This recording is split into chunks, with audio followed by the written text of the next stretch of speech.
कि अगले 3 साल तक इस देश में निवेश कीजिए, और अगर आप छोटा या मध्यम स्तर का भी उद्योग लगाएंगे तो आपको कम टैक्स देना पड़ेगा। वित्त मंत्री अरुण जेटली ने सबसे बड़ी राहत मध्यम वर्ग को दी। इनकम टैक्स का दायरा बढ़ाकर महंगाई से बेहाल मध्यम वर्ग को खुश करने की कोशिश की। इनकम टैक्स का दायरा 2 लाख से बढ़ाकर 2.5 लाख रुपए कर दिया, यानी 2.5 लाख रुपए तक की सालाना कमाई पर अब टैक्स नहीं लगेगा। साथ ही होम लोन के ब्याज चुकाने पर मिलने वाली राहत 1 लाख से बढ़ाकर 2 लाख कर दी गई। और वित्त मंत्री ने महंगाई पर काबू करने की कोशिश की है। इसके लिए 500 करोड़ का फंड बनाया गया है। महिलाओं की सुरक्षा एनडीए सरकार का बड़ा मुद्दा था, उसके लिए 150 करोड़ रुपए से खास फंड बनेगा। साथ ही बेटी बचाओ बेटी पढ़ाओ योजना की शुरुआत की है।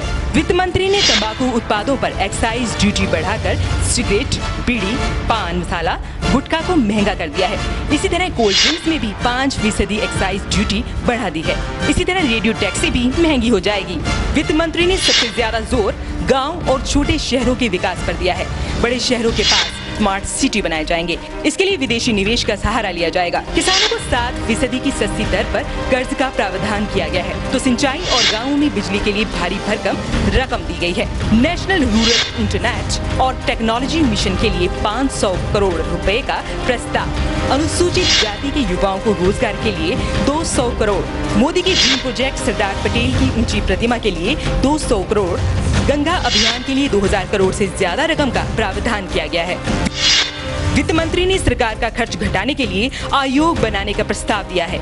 इतना ही नहीं, निवेश को बढ़ावा देने के लिए 15 अगस्त से हर घर का एक बैंक खाता खुलेगा। हालांकि बजट के बाद शेयर बाजार में गिरावट आई है, लेकिन बजट के बाद आम जनता ने राहत की सांस ली है। अब देखना है कि क्या ये बजट अच्छे दिन ला पाता है या नहीं। न्यूज़फर्स्ट.tv के लिए मनुस्मृति लिखोत्रा की रिपोर्ट।